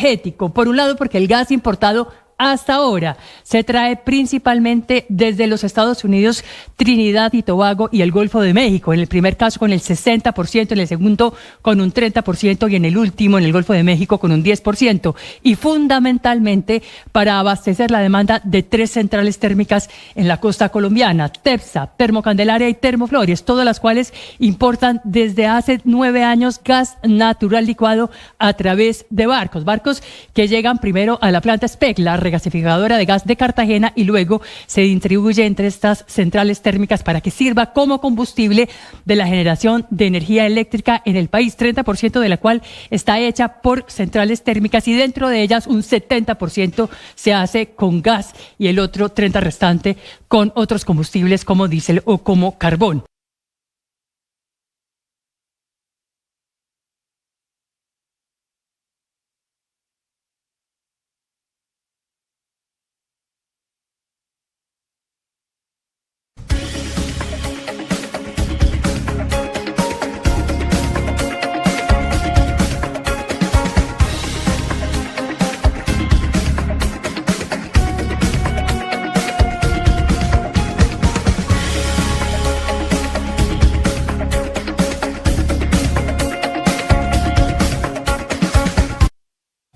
De la mañana, 40 minutos. Ahí, Gonzalo, le tengo una de las canciones más famosas de Moderato aquí en Colombia y en todo el continente. Y es ese señor, ese vocalista que ahora va a ser Sentimental. ¿Cómo? Sentimental. La canción se llama Sentimental, sí señor. Me sorprende usted que era discjockey de radio musical que no tuviera esta canción en su radar. Oiga, no. Triste y sentimental, claro. Y Moderato, que tenía un show, y Moderato estuvo aquí en Colombia en diferentes oportunidades. No quería dejar pasar porque los oyentes me estaban diciendo, bueno, Camila, ¿y qué hubo con la canción de Moderato, ese grupo del que estaban hablando? Pues son estos señores que están oyendo ustedes en estos momentos y que ahora pues su vocalista va a ser el vocalista de Molotov. Pero como lo decíamos antes de la pausa, Ana Cristina, ¿qué pasó con la tasa de seguridad en Medellín y en Antioquia? Porque acuérdese que aquí lo hablamos mucho y no estaban de acuerdo el gobernador Andrés Julián Rendón y el alcalde Federico Gutiérrez, y entiendo que tampoco Álvaro Uribe. ¿Qué pasó al fin con ese cobro? ¿Ya le empezaron a cobrar la tasa de seguridad?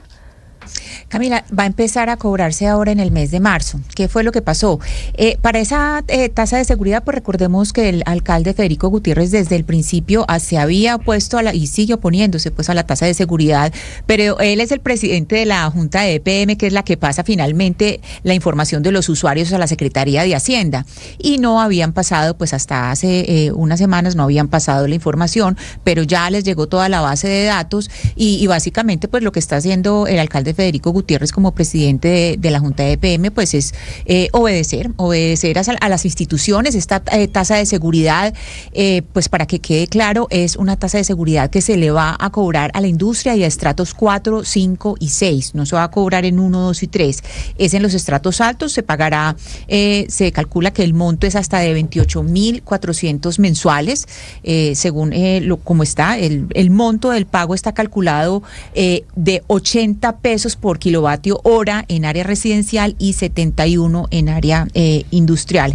Y lo que están buscando con esta tasa de seguridad, lo que dice pues quien lo propuso, que es el gobernador Andrés Julián Rendón, es recaudar 1.09 billones de pesos entre 2025 y 2027. Eso fue un proyecto de ordenanza que se aprobó y que básicamente pues lo va a invertir en distintos aspectos de seguridad que van desde tecnología, fortalecimiento de fuerza pública, construcción de una cárcel departamental, pero en realidad pues la mayor parte de la plata se invertiría en tecnología y seguridad. ¿Y los paisas están tranquilos con pagar esa tasa, Ana Cristina? O sea, ¿entienden y no tienen problema con pagar esos 1.9 billones de aquí al 2027?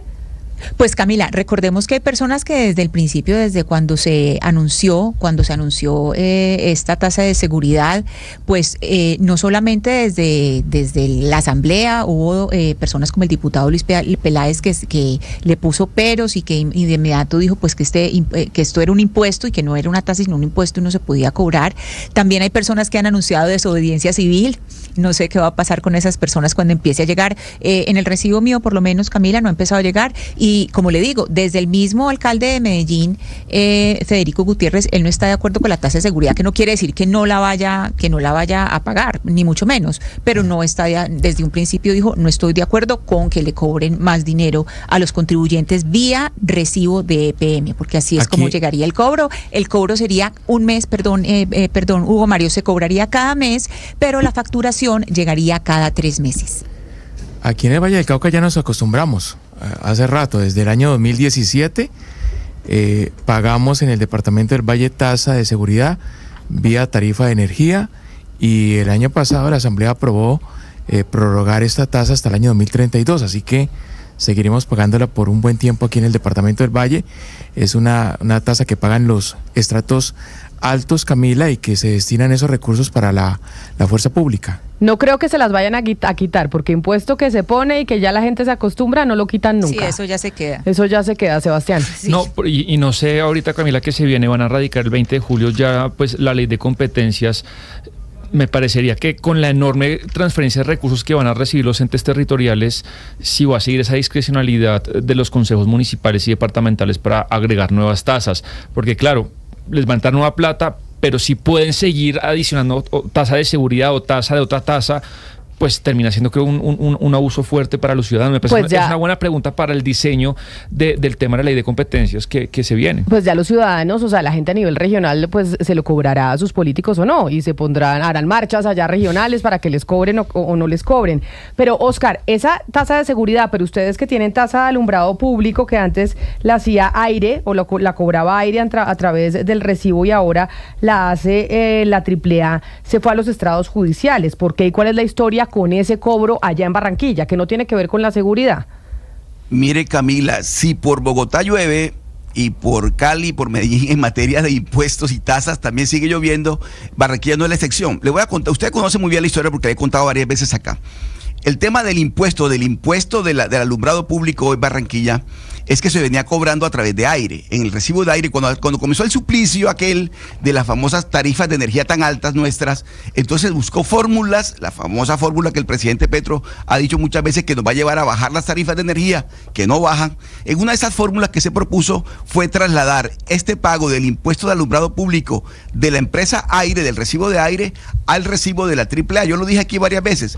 Se saca uno la plata del bolsillo izquierdo y se la manda para el bolsillo derecho. Exactamente lo mismo. En mi caso, di testimonio de eso, los 84,000 pesos que yo pagaba en el recibo de aire por alumbrado público son exactamente los 84,000 pesos que yo pago ahora en el recibo de la AAA por alumbrado público. Eso ¿Qué es pasó? político, ¿no? Que el concejal Sebastián, el concejal de Barranquilla, el doctor Antonio Borges, mediante una acción popular, demandó este hecho ante un juzgado en Barranquilla. El juzgado admitió la demanda, está en firme la demanda, y ahora que comienza un proceso, me imagino yo que una semana larga o más, el juez tomará una decisión que puede ser llamar a conciliar a las partes para ver cómo buscan un acuerdo para que este impuesto de alumbrado público se le busque una salida, o lo otro, una medida cautelar que suspenda este pago que estamos haciendo nosotros en el recibo de la AAA y que antes hacíamos en el recibo de aire. De todas maneras, Camila y amigos de la mesa y amigos oyentes, seguimos pagando nosotros el impuesto. El impuesto no se ha dejado de pagar, entre otras cosas porque la Superintendencia de Servicios Públicos fue la que dijo en su momento que no se podía hacer este cobro a través de la AAA. Esa fue una de las razones que llevó al concejal Borges, concejal opositor de la administración distrital, a, mediante la figura de la acción popular, demandar esta medida, Camila, que es en la que nos encontramos en estos momentos. Cobros a nivel regional de impuestos, tasas de seguridad, lo de la AAA, pero no hemos hablado mucho, a pesar de que se ha tocado en varios medios de comunicación, el paro arrocero. Y el paro arrocero que se está viviendo en todo el país, pero hay una zona que tiene una situación crítica y particularmente es norte de Santander. Usted que es de allá, Lina, norte de Santanderiana, ¿qué es lo que está pasando allá en norte de Santander con los arroceros, que es distinto a lo que está pasando con los arroceros, por ejemplo, en el Tolima, en el Huila y en otras regiones? Ellos tienen los mismos problemas de precio, comercialización, bueno, se quejan del contrabando, etcétera, pero hay una situación muy grave y tiene que ver con una crisis fitosanitaria debido a una plaga, la sogata, que es un mosquito. Aquí tenemos algunas fotos de esos cultivos y es que está afectando, Camila, a casi 258 predios. Y ha sido muy grave porque se estaba contemplando la posibilidad de una veda. Se ha hablado... O sea, una veda de que no se pueda cultivar más arroz ahí en esas zonas de norte de Santander. Mientras pasa, pues, esta afectación en los cultivos. Pero si entonces hacen esta veda, van a dejar de cultivar y tener muchas pérdidas. Si no la hacen, está la posibilidad de que siga toda esta plaga y pueda ser muy grave. Por ahora se tomó la decisión que por 2 meses no van a poder cultivar, lo cual es muy grave. Hay que recordar que hay diferentes municipios en norte de Santander donde se cultiva arroz: Cúcuta, El Zulia, Los Patios, Villa del Rosario, Puerto Santander, San Cayetano, Santiago y Tibú. Ojo, Tibú es zona Catatumbo, una de las regiones donde se está hablando de sustitución de cultivos, donde el gobierno quiere apostar por el agro. Y obviamente en todo norte de Santander, que es una zona muy afectada por el conflicto. Por eso, entonces, vamos a saludar a Guillermo Infante. Él es gerente general de Coagronorte, la Asociación de Pequeños Arroceros de Norte de Santander. Buenos días, señor Infante, bienvenido a Mañanas Blue. Señor Infante, lo vemos pero no lo escuchamos. Lo estamos viendo ahí conectado a través de nuestro canal de YouTube. Hola, muy buenos días, Camila. Ahora sí ya la escucho, qué pena. Adelante. Bueno, señor Infante, muy buenos días. ¿Cómo está la situación en norte de Santander? ¿Qué les ha dicho el gobierno sobre esta veda? ¿Cuál es la crisis que ustedes tienen allá? Pues que una crisis de la arrocera que está afectando a gran parte del país, pero ¿cómo está la situación en norte de Santander? Bueno, norte de Santander es una zona donde se cultiva arroz. Hay cerca de 40,000 hectáreas de arroz que se siembran acá. Pero la condición de norte de Santander es que son pequeños agricultores de 2, 3, 4, 5, 10, 13 hectáreas, es el máximo, digamos, que puede tener. El año pasado, a raíz de lo que llamamos el cambio climático, hubo una afectación especial. En esta zona se siembra sobre 50, 60 metros sobre el nivel del mar, y la parte más alta puede ser Cúcuta, que está sobre 250, o los patios, que puede llegar a 300 metros. Eso ocasionó que hay una plaga que se llama sogata, que es como una pequeña mariposita, ahí vieron ustedes. Ella, por el calor que hace y la afectación que hay, se fue multiplicando cada día más y logró afectar. Ella es un barrenador, ella chupa la plantica y corta la savia, entonces la planta no crece, aborta realmente, entonces se seca la planta y no produce, y las que no hace daño mecánico, entonces no termina de florecer y no termina de llenar la planta. Esto hace que se caiga muchísimo la producción. Ya tuvimos una reunión con el ICA, tuvimos una reunión con el ministerio, y ya nos confirmaron no va a haber veda, porque si no hay apoyo al agricultor no puede haber veda, porque hay gente que solo vive del arroz. Entonces se afectaría más cerca de más de 6.000 personas que no pueden sobrevivir porque se pararía. Habría que parar entre 2 y 3 meses. Entonces lo que se está haciendo en este momento es un trabajo de hacer preparaciones, no batir, hacer preparaciones en seco para que haya una mitigación. Esperamos que llueva, la lluvia puede ayudarnos a que no se presente más. Lo que ustedes ven ahí son larvas, huevos que se van colocando en la planta. El animal ha sido resistente porque cuando le aplican ciertos productos de insecticida, entonces él entiende que está siendo atacado, entonces se multiplica más. Esto afecta lógicamente la producción. Las producciones del norte de Santander estaban sobre 5.500. El promedio se ha bajado a más de 3.500 kilos por hectárea. Esto ha ocasionado pérdidas importantes, sobre todo porque son familias que viven básicamente del cultivo del arroz. Señor Infante, usted me explicaba, que en esa zona también tienen las mismas solicitudes en cuanto a créditos blandos, ajuste de precios, también toda la situación del contrabando de arroz que llega por Venezuela, pero también al país por Ecuador. Se ha hablado de alivios o ayudas especiales a norte de Santander frente a esta situación que se suma a la región con esta crisis fitosanitaria.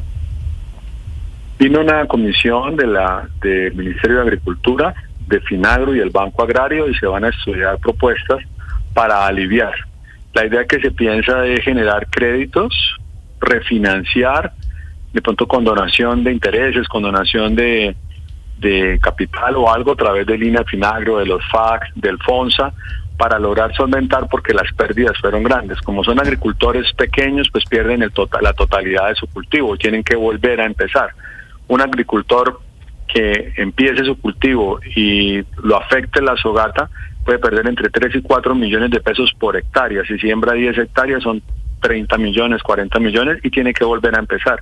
Esas pérdidas son las que los tienen afectados. Eso es el tema de aquí, de lo fitosanitario. Adicionalmente, los precios del arroz, como se deprimieron tanto, no les alcanza a cubrir los costos.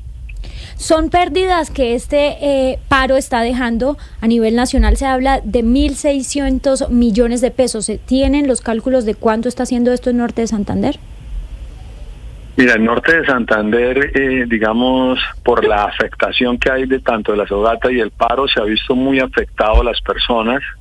Aquí hay créditos, el crédito total que está repartido en la zona está cerca de 60.000 millones de pesos, y con los créditos de los agrocomercios puede llegar a 90.000 millones de pesos. La afectación de la cartera que está en mora, yo creo que debe estar, y los cálculos que hacen puede estar entre el 15 y 20%, esto es, estaríamos hablando de la sola comercial con bancos sobre 12.000, 15.000 millones. Y ya metemos a los agrocomercios, podría estar bordeando cerca de los 35.000, 40.000 millones, porque la gente cuando pierde de una vez todo, no arranca porque no sale producción. Si la plaga lo afecta, hay que abortar completamente el cultivo. ¿Ustedes cómo ven lo que está proponiendo el gobierno en cuanto a alivios a nivel nacional? Pero incluso esos alivios se hablaban que era para Tolima, Huila y Meta. Hablaban de 10.000 millones de pesos que no se han podido concertar con los arroceros del país porque ellos están pidiendo 35.000 millones. ¿Ustedes cómo ven eso y que ahí no se está hablando de norte de Santander? No, nosotros ya estuvimos charlando con ellos para que incluyan también a norte de Santander en este tema. Si bien, aquí en Norte de Santander está Coagronorte, que ayuda a que el precio no se caiga, porque la cooperativa es el estabilizador de precio, pero los que están por fuera de la cooperativa sienten el costo del arroz porque es muy barato. El precio que se da por compra es muy barato, entonces no les alcanza a cubrir. Entonces la idea que se tiene es que se alivie a todo el sector. Hay una ley que es la única ley que yo digo que respeta al colombiano, que es la oferta y la demanda. Como en Colombia hay una estacionalidad de cosecha porque no hay distritos de riego, la cosecha sale toda en una sola época entre 3 y 4 meses. Entonces hay una sobreoferta. Hay que almacenar ese arroz para poder bajar y quitarle esa oferta al mercado, ¿sí? Para que la demanda, digamos, se estabilice. Cuando usted logra retirar ese arroz del mercado, el precio reacciona. Ahora, exportar es una idea, pero para eso hay que bajar costos de producción por doble vía, o incrementa producción o reduce costos. Es, digamos, como las soluciones que uno ve ahí a largo plazo. Importante que haya créditos blandos donde el agricultor pueda generar otra vez ingresos, donde el agricultor pueda ser eficiente para nosotros poder exportar y sobre todo reducción de costos. Hay que mirar el tema de semillas con el tema de insumos para que el agricultor sea cada día más productivo. Pues señor Infante, muchísimas gracias por atender esta entrevista con Mañanas Blue para hablar de esta difícil situación que enfrentan los arroceros del país y específicamente en su caso lo que está pasando en norte de Santander, una zona bastante golpeada recientemente por la violencia, como bueno, también pasa en muchas partes del país, pero donde se hicieron recientes promesas, pues que tienen que ver y que involucran al agro. Muchísimas gracias. A ustedes muchas gracias, y a consumir arroz, porque consumiendo arroz se baja el inventario, entonces sube el precio. Y comemos arroz aquí todos los días. El colombiano yo tengo familia que dice no hay almuerzo sin arroz. Eso es muy colombiano. Almuerzo y come, se desayuna, se almuerza y come con arroz. Hay unas arepas de arroz buenísimas. El mejor arroz, el mejor plato del mundo del arroz. Y ustedes, los costeños son muy buenos para ponerle nombre. Se llama arroz al sol. Y yo creo que ustedes lo comen y es fascinante. ¿Sabe cuál es el arroz al sol? Nos oriente, porque... Que Oscar nos oriente con el arroz al sol. Un huevo frito encima. Es un arroz con un huevo frito encima. Y ellos lo llaman arroz al sol. El arroz es delicioso. Pues ojalá a comer arroz, sí señor. Mil gracias por estar con nosotros y pues mucha suerte en todo este proceso de la crisis arrocera. Sí, vamos para adelante porque el arrocero siempre tiene esa fe, la fe del arrocero, y tenemos que salir de esta y vamos todos para adelante. Afortunadamente el arroz no se daña y usted lo puede guardar ahí en inventario y el arroz le dura y tienen ustedes un beneficio. Sabiendo almacenarlo es el éxito. Pues muchas gracias. Esta mañana los escuché y el tema de almacenamiento va a ser importante. Bueno. Eso es una solución muy buena. Muchas gracias por haber estado aquí con nosotros. Un saludo, señor Infante. Que esté muy bien. Ok, hasta luego. Pero el presidente de la Agencia Nacional de Desarrollo Rural, Lina, el señor César Pachón, que es agricultor, papicultor, ¿no? Él fue uno de los líderes del paro en la época de Juan Manuel Santos, que dijo cuáles son las soluciones que traen para los arroceros. Pues están lanzando un plan que, según lo que han dicho desde la ADR, pues responde a las necesidades que están expresando los productores y sobre todo resolver ese tema de la comercialización. Entonces, el plan que incluye, Camila, el fortalecimiento, dicen ellos, de centros de acopio, transformación del producto y comercialización, alianzas con el sector privado para la modernización del transporte y mecanismos de financiamiento que permitan a los pequeños y medianos productores acceder a mejores condiciones comerciales. Pues así, con esta situación de los arroceros, la respuesta que ha dado el gobierno nacional, nosotros vamos a hacer una pausa súper corta y nos vamos con las noticias del mediodía para que usted se actualice rápidamente de lo que está pasando en Colombia, en el mundo y por supuesto en su región.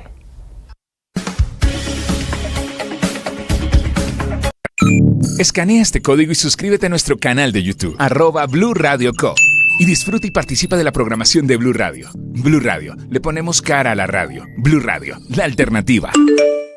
Ahora usted puede opinar. ¿Qué es una buena noticia en medio de tantas emergencias? Gracias a los más de 2.100.000 personas que hoy posicionan a Blue nuevamente como la emisora número 1 de los colombianos. Es un gusto saludarlos. Gracias por escucharnos. Gracias por vernos. Esto es Blue, parte del juego. Más que radio. Llegó la hora de fluir con el planeta. Y actuar para proteger las reservas de agua que nos quedan. Las noticias del mediodía en Mañanas Blue. Al mediodía nos conectamos con los periodistas del servicio informativo para que usted se actualice de lo que está pasando en Colombia y el mundo. Y precisamente estábamos hablando del arroz. Y es que debido al paro arrocero en el departamento del Tolima, centenares de viajeros han tenido que esperar cerca de 8 horas en las vías del departamento. Adultos mayores y niños han sido los más afectados y recorridos que antes duraban 3 horas, ahora se están demorando 12 horas. Incluso por trochas, los buses intermunicipales están transitando para evitar los bloqueos. Con esta realidad de ese departamento, Fernando González. Centenares de viajeros transitan por las carreteras del Tolima y ahora, debido al paro arrocero, recorridos de 2 horas y media. Como lo ves, desde La Dorada a Ibagué, ahora puede durar hasta 8 horas. Nubia Ávila tiene una cita médica y así relata en Blue Radio cómo fue su recorrido. Pasa el puente de Honda, pasa Puerto Bogotá, coge la línea que va, dice Girardot, porque yo me fui mirando de Girardot, Melgar, y el conductor cogió una carretera que sale para Embalema. Pese a que no están en las mejores condiciones, los caminos de antaño se han convertido en rutas rescatables de movilidad en el Tolima. Por ahí se metió por Embalema, pero esa carretera no está bien buena, trocha, eso es mucho hueco, no, eso está mala esa carretera, aún hoy. Entonces llegué más sacudida que, mejor dicho, que baúl de niño Dios. A esto ya se suman los costos de movilidad que han incrementado. A Ibagué pues tengo a mis nietos, a mi hija acá, pero es una vuelta muy tenaz para uno que no tiene el billo y 34.000 que ya vale un pasaje chino. Por ahora, los bloqueos continúan en Puente Saldaña, Gualanday, Chicoral, Cruce de Armero, en espera de una conclusión de la reunión que se sostiene entre el gobierno nacional y los arroceros en el municipio del Espinal. 12 del día, 2 minutos y mucha atención. Volvemos al Congreso de la República. La reforma laboral está virtualmente hundida en la Comisión Séptima del Senado. Los congresistas Berenice Bedoya y Lorena Ríos anunciaron que votarán a favor de la ponencia de archivo porque faltaría solo un voto para que quede hundido este proyecto. Al parecer ya se tiene ese voto. Carolina Otero. Eslogan, así es. Recordemos que la senadora y presidenta del Partido Alianza Social Independiente, Berenice Bedoya, argumentó que el proyecto tal como fue presentado no generaría nuevos empleos, sino que pondría en riesgo a los existentes. Hay que mencionar que el voto de la senadora es crucial, ya que podría sumar a los votos a la ponencia de archivo, lo que dejaría aún más cerca de hundirse a la Comisión Séptima esta reforma. A eso se le suma también que se conoció la posición de la senadora Lorena Ríos, que también apoya dicha postura. Y estaba en la expectativa también el voto de la senadora Norma Hurtado y Ana Paola Agudelo, pero hay que mencionar que Agudelo parece ser eslogan que también apoyaría esta ponencia de archivo. Mencionar que ahora mismo en el Congreso de la República se están manifestando estudiantes del SENA precisamente acerca de esta reforma. Frente a los parlamentarios, y ojalá lo escuchen, lo que les dije allá en la plaza.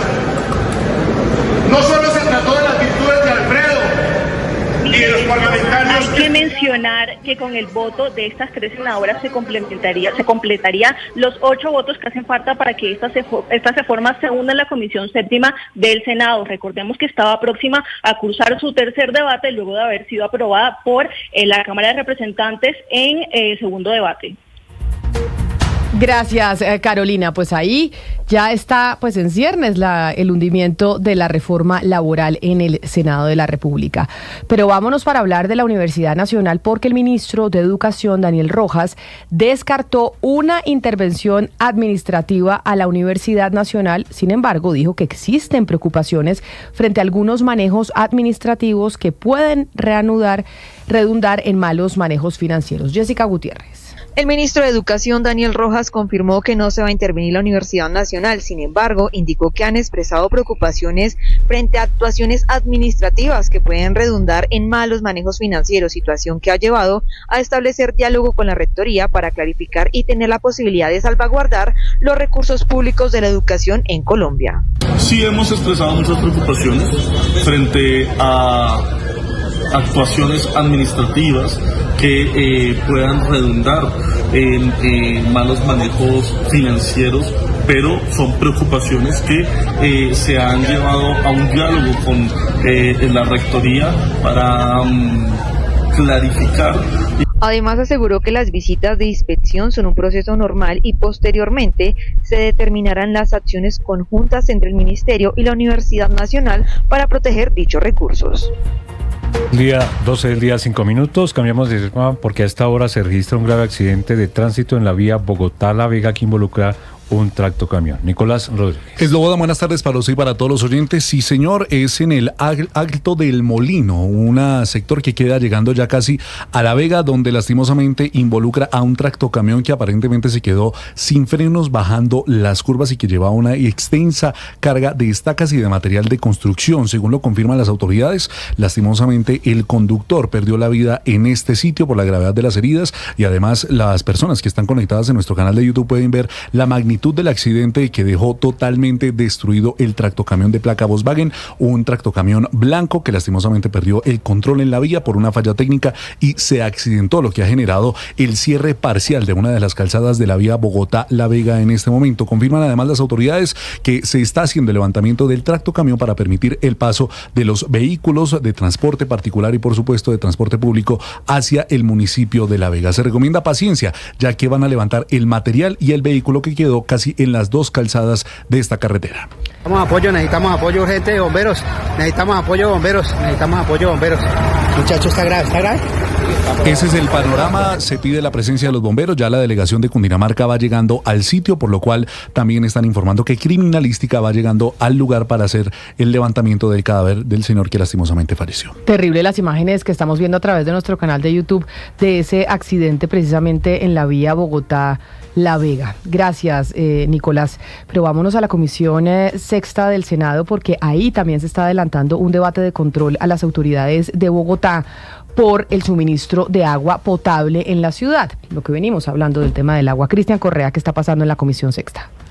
Camila, buenas tardes. Y a esta hora, desde la Comisión Sexta, especialmente los senadores citantes al debate, están proponiéndole a la mesa directiva que se suspenda este debate ante la inasistencia del alcalde de Bogotá y ante la delegación de una secretaria encargada de ambiente para que diera las explicaciones en medio de este debate. Esto dijo el senador Alex Flores del Pacto Histórico, uno de los citantes al control político.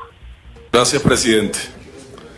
Saludando al espacio y a las personas que respetuosamente se hicieron presentes aquí, aclarando por supuesto que quienes decidimos citar al debate hicimos una citación de control público a quienes entendemos. Es uno de los citantes al debate quien insiste en que es necesaria la presencia del alcalde mayor de Bogotá, Carlos Fernando Galán. Por su parte, también desde el Centro Democrático, el senador Esteban Quintero está haciendo un llamado para que lleguen también los representantes del Gobierno Nacional, de la Superintendencia de Servicios Públicos y del Ministerio de Ambiente, que fueron invitados al debate y de quienes no hay representación. La Superintendencia de Servicios Públicos. ¿Quién estaba citado? El superintendente, señor senador. ¿Y en qué ministro? Solo el Ministerio de Medio Ambiente y Desarrollo Sostenible. ¿No estaba la ministra? No, señor. O sea, no está la ministra, no está el superintendente, y entonces, ¿a quién le vamos a hacer el debate? A esta hora, tanto los senadores citantes como la mesa directiva de la Comisión Sexta del Senado están estudiando la posibilidad de aplazar este debate de control político a las autoridades en Bogotá por el suministro de agua potable en la capital del país.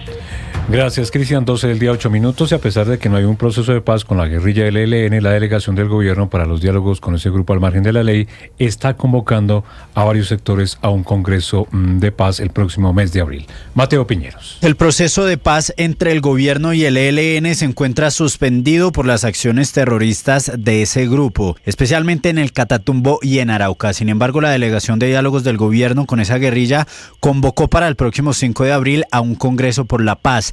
La idea es que vayan las plataformas, redes de paz, organizaciones humanitarias y de derechos humanos, así como la comunidad internacional y las iglesias, a un espacio de escucha y reflexión sobre el momento actual del país, dice la delegación en su comunicado. A pesar de la suspensión de la mesa de diálogos con el ELN, la delegación insiste en que la paz no solo debe buscarse en las mesas de diálogos con los actores armados, sino también en las comunidades, las organizaciones sociales, los liderazgos territoriales y la sociedad civil en su conjunto. Recordemos que el proceso de paz con el ELN empezó en noviembre del 2022 y fue suspendido en septiembre del año pasado tras las acciones terroristas de ese grupo.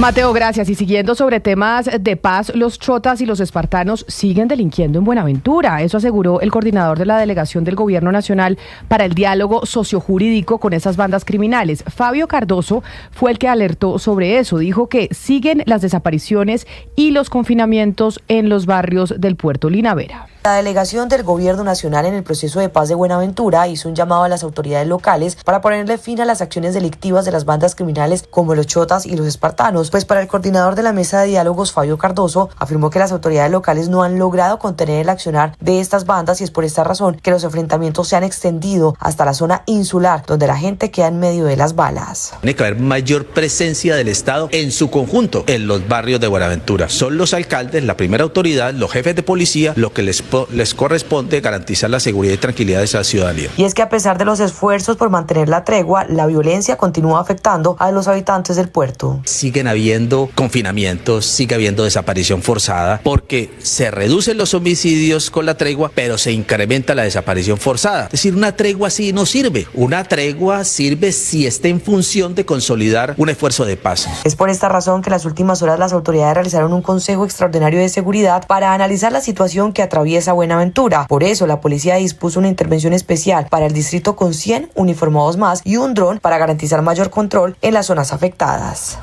Y de Buenaventura nos vamos ahora para la ciudad de Santa Marta porque por apropiarse de dineros para la educación de niños indígenas fue condenado un exsecretario de Educación del Magdalena a 20 años de cárcel. William Agudelo. Se trata de Antonio José Matera Ramos, exsecretario de Educación del Departamento del Magdalena, que fue sentenciado a 20 años y 10 meses de cárcel por irregularidades en un contrato suscrito en 2013 entre el ente territorial y una fundación por valor de 18.531 millones de pesos, con el objeto de prestar servicios educativos a menores de edad de comunidades indígenas y zonas apartadas en el territorio departamental. La Fiscalía logró demostrar que de los 15.524 menores que debían ser beneficiados, solo fueron atendidos 5.191, ni siquiera la mitad de los presupuestados. En este mismo caso también fueron condenados una exfuncionaria de la Gobernación y el contratista, quienes deberán cumplir una pena de 25 y 33 años respectivamente. La noticia internacional. En el mundo, Rusia alertó que el masivo ataque de Ucrania con drones de esta madrugada contra territorio ruso puede torpedear los avances hacia el inicio de unas negociaciones de paz en Ucrania. Por ahora no hay negociaciones, por lo que no hay nada que dinamitar, pero que puede causar daños notables a la actual tendencia, eso sí, dijo Dmitry Peskov, el portavoz presidencial del Kremlin esta madrugada. Recordemos, las Fuerzas Armadas ucranianas lanzaron su mayor ataque sobre Rusia desde el comienzo de la guerra, hace ya un poquitico más de 3 años, según el Ministerio de Defensa ruso. El organismo asegura haber derribado 337 drones en esta última oleada en una decena de regiones, de los cuales 126 sobre el Kursk, donde se libra la guerra también desde hace medio año, y 91 sobre la región de Moscú y la propia capital, donde 3 personas han muerto. El ataque se ha producido mientras las delegaciones de Ucrania y de Estados Unidos se reúnen en Jeddah, esto es en Arabia Saudí, para intentar negociar un principio de alto al fuego. La noticia deportiva. La noticia deportiva llega desde Europa y es que hoy se jugarán los partidos de vuelta de los octavos de final de la Champions. A las 12:45 en Barcelona, el Barça recibirá al Benfica en Montjuïc. La serie la lideran los catalanes 1-0 y el azulgrana saldrá con Chesney en el arco, en la defensa Koundé, Martínez, Araujo y Valdé. En la mitad, Pedri, De Jong y Dani Olmo, y adelante Yamal, Lewandowski y Rafinha. La jornada de la Champions continuará a las 3 de la tarde con los juegos entre el Bayer Leverkusen contra el Bayern Múnich, serie que lidera el Múnich 3-0, Inter versus Feyenoord, serie que ganan los italianos 2-0, y el Liverpool enfrentará al PSG en el partido más destacado de la jornada, serie que lidera 1-0 los ingleses. Las principales tendencias en redes sociales. La marca colombiana de ropa Matelsa ha sido duramente criticada en redes sociales por un polémico post en Instagram relacionado con el duelo por la muerte de una madre. En la publicación, la empresa sugirió que el dolor de una pérdida tan profunda debe resignificarse y no victimizarse, superándolo en un plazo de 3 meses. Esta afirmación ha generado indignación entre usuarios, quienes acusaron a la marca de promover lo que se conoce como positivismo tóxico. Este concepto se refiere a la presión de suponer que las personas deben superar rápidamente situaciones difíciles como el duelo sin respetar el tiempo y las emociones necesarias para sanar. La controversia sigue creciendo y muchos piden una reflexión más profunda sobre el trato de estos temas tan delicados en redes sociales. Creo que una madre se cure nunca jamás de la pérdida de un hijo. Eso es casi que imposible. Con la celebración del Día de la Mujer, Camila. Qué horror, pues con razón esa polémica en redes sociales.